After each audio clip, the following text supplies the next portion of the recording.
Hi all welcome back to my vlog. ಇನ್ನು ನಮ್ಮ ಅತ್ತೆಯವ್ರಿಗೆ ಹೋಗ್ತಿದ್ವಿ ಇವತ್ತು ನೈಟು. ನಾವು ಯಾವಾಗಲೂ ಬೆಳಗ್ಗೆ ಹೊತ್ತು ಹೋಗಲ್ಲ, ನೈಟೆಲ್ಲ ಹೊರಟ್ಬಿಡ್ತೀವಿ. ಇನ್ನು ಬೆಂಗಳೂರಲ್ಲಿ ಟ್ರಾಫಿಕ್ ಅಂತೂ ಸಖತ್ತಿಂತು. ಹಂಗೇನೆ ಹೋಗ್ತಾ ಹೊಟ್ಟೆ ಹಸಿ ಅಂದೆ. ನನ್ನ ಹಸ್ಬೆಂಡು ಎಗ್ ರೈಸ್ ತಂದುಕೊಟ್ರು. ಇನ್ನು ತಿಂದ್ಕೊಂಡು ಊರಿಗೆ ಹೋಗಿ ತಲುಪಿದ್ವಿ. ಅಲ್ಲಿ ಇವಾಗ ಒಂದು ಪುಟ್ಟು ಬೆಕ್ಮರಿ ತಗೋಗ್ಬಿಟ್ಟಿದ್ದೀವಿ. ಅದಂತೂ ಸಖತ್ ಆಟಾಡುತ್ತೆ, ಬರೀ ಬಂದು ಕಾಲೇ ಕಷ್ಟಿರುತ್ತೆ. ಇನ್ನು ಸ್ವಲ್ಪ ಹೊತ್ತು ಎಲ್ಲ ಈಚೆ ಮಾತಾಡ್ಕೊಂಡು ಕೂತಿದ್ವಿ.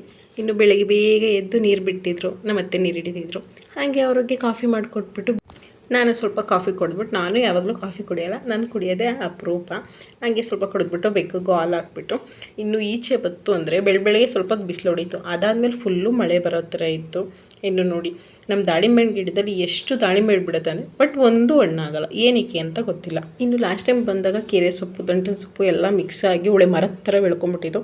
ಈ ಸತಿ ಎಲ್ಲ ನೀಟಾಗಿ ಕ್ಲೀನ್ ಮಾಡಿದ್ದಾರೆ, ಚೆನ್ನಾಗಿ ಬೆಳೆದಿತ್ತು ಕೆರೆ ಸೊಪ್ಪೆಲ್ಲ.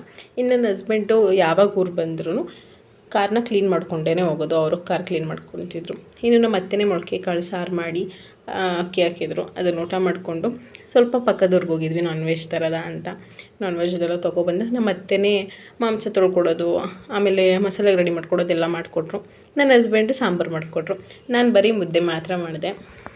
ಆ್ಯಕ್ಚುಲಿ ನನಗಿಂತ ನಾನ್ ವೆಜ್ಜಲ್ಲಿ ಮಾಡೋದು ಐಟಮ್ಗಳು ಸಾಂಬಾರೇ ಆಗಲಿ ಮತ್ತೊಂದೇ ಆಗಲಿ ನನ್ನ ಹಸ್ಬೆಂಡೇ ಚೆನ್ನಾಗಿ ಮಾಡ್ತಾರೆ. ಅದಕ್ಕೆ ಯಾವಾಗಲೂ ಅವ್ರ ಕೈಲೇ ಕೊಟ್ಬಿಡ್ತೀನಿ, ಮಾಡಿಕೊಡಿ ಅಂದ್ಬಿಟ್ಟು.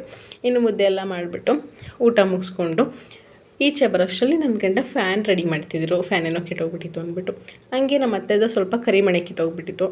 ಕರಿಮಣಿ ಪೋಣಿಸ್ಕೊಂಡು ಕೂತಿದ್ವಿ, ನಾನು ಮನೆ ಪಕ್ಕದವ್ರು ಎಲ್ಲರೂ. ಇನ್ನು ಹಂಗೆ ಒಂದು ಮದುವೆ ಇತ್ತು, ಹಂಗೆ ದೇವಸ್ಥಾನಕ್ಕೆ ಹೋಗ್ಬೇಕಿತ್ತು. ಫ್ರೆಶ್ ಅಪ್ ಎಲ್ಲ ಆಗಿಬಿಟ್ಟು ಮನೆ ದೇವ್ರಿಗೆ ಹೋದ್ವಿ.